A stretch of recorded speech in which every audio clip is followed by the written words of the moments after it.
and thank you so much for joining me for some Saturday night crafting.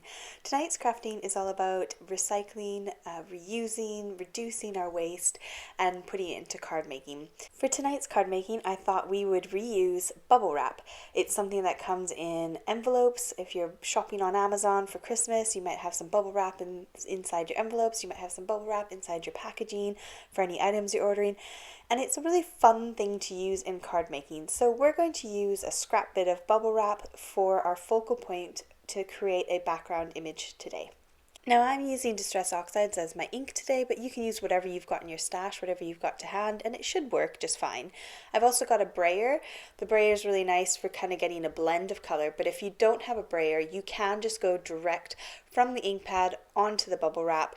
Just do your two different colors at two different times, so give them a wipe in between. So I'm going to apply my first color with my brayer, and then I'm going to go in and roll on some of my second color after I've cleaned the brayer off, and just kind of roll that slightly overlapping the first color so that I get a really nice graduated blend of color on my bubble wrap. Again, if you don't have a brayer, just put down your first color, then wipe it off, and then put down your second color. So when you've got your color on, you can take your piece of cardstock and just give it a little gentle press. You don't have to flip it over, but I wanted to flip it over for you so you could see what I was doing. But all you have to do is just press that gently onto the bubble wrap, and you will get a beautiful background image full of texture and color.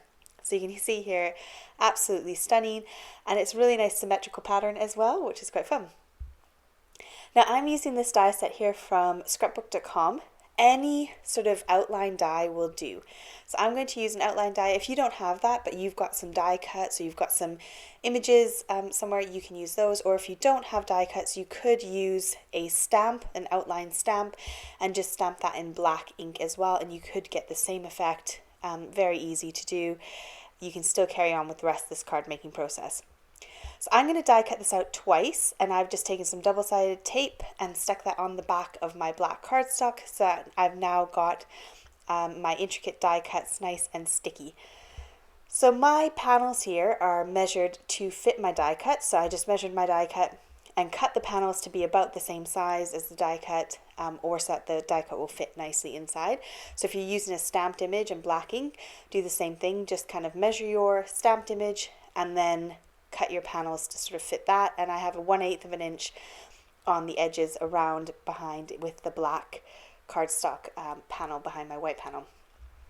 So I'm going to stick down my first die cut, and I'm going to give it a nice gentle firm press so it's nice and stuck down, and then I'm going to color in my leaves and my berries.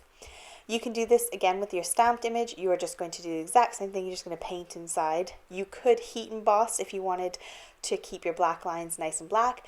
When you use Distress Oxides, they kind of go a bit chalky, so you could end up covering up some of that black a bit. And you'll see what I mean in a second when I show you my little die cut.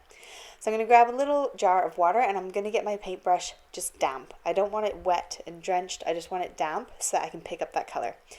Now here I started out and I forgot that actually I wanted to do the leaves in green, not pink, and so I'm going to come back over once that's dry and cover it up with the green. The nice thing about Distress Oxides is they are quite pigmented, and because they're a bit chalky, they can cover up really nice and easily. So you can see that pink just disappear right there.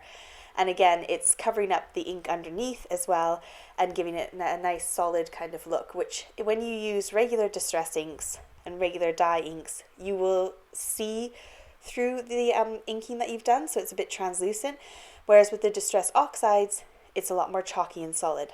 So to cover up all the mess from the paintbrush and me putting down the ink, I'm going to apply my second die cut right over the top of that, and that makes it nice, crisp and clear again.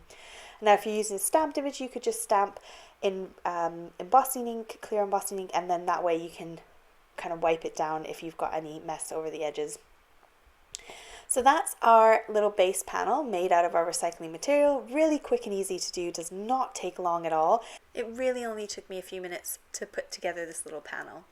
Now I'm going to pop it up on some foam tape to give it a little bit more dimension. You could leave it flat if you haven't got any foam tape to hand. And when you're all finished with the foam tape on the back, just figure out where you want to put it, top left, bottom right, middle, whatever tickles your fancy. This is a little scrap bit of cardstock I had in my stash. If you've watched me before, you probably know all about my strips jar. This sits on my desk and every single piece of strip of scrap paper goes in here from every one of my projects, and I regularly reach for this jar and I regularly use it. So it's a fantastic way to keep your scraps and reduce, recycle, reuse. Always have a piece of cardstock ready for a sentiment. Now, if you're enjoying tonight's content, please don't forget to like, share, and subscribe. Also, drop me a comment down below. I tend to try my hardest to reply to everyone. If not, I do read every single comment from you, and I appreciate every single one of them. Thank you so much. Right, now I'm going to move on to stamping a sentiment to go on the front of my cards. And again, if I used one of the thinner strips, I wouldn't even have to cut this out. So I picked a fatty, which is a bit silly because I wanted a nice thin sentiment. Now, I'm not sure what happened here, but if you've got a spare bit of sponge, so like dish sponge or your shower sponge, you can ink up the edges, which again, if you've got an old dish sponge, we can reduce, recycle, reuse, and use that sponge in our card making. And all I did was ink up the edges using that little bit of scrap sponge. And now I can go ahead and add some foam tape to pop it up off my card. And I'm just putting a little bit of foam on the left side and the right side because my flower, my foliage has got a bit of dimension to it. So that's the basic gist of the card. Now, if you want to step it up a notch, you can always add a few more elements to kind of give it a bit more of a kick.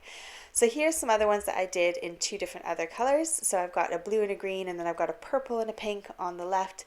And then if you want to add a little bit more, you could go ahead and put some thread behind your panel before you stick it down. You could add some glitter pen to the central elements where we've colored in with our ink, just to give it a bit more shine. You could add some gems on there for a bit more bling, or some glossy accents in those die cut elements instead of using a shimmer pen or leaving them blank, and you get this gorgeous sort of 3D dimension look to them, maybe a bit of stained glass kind of look.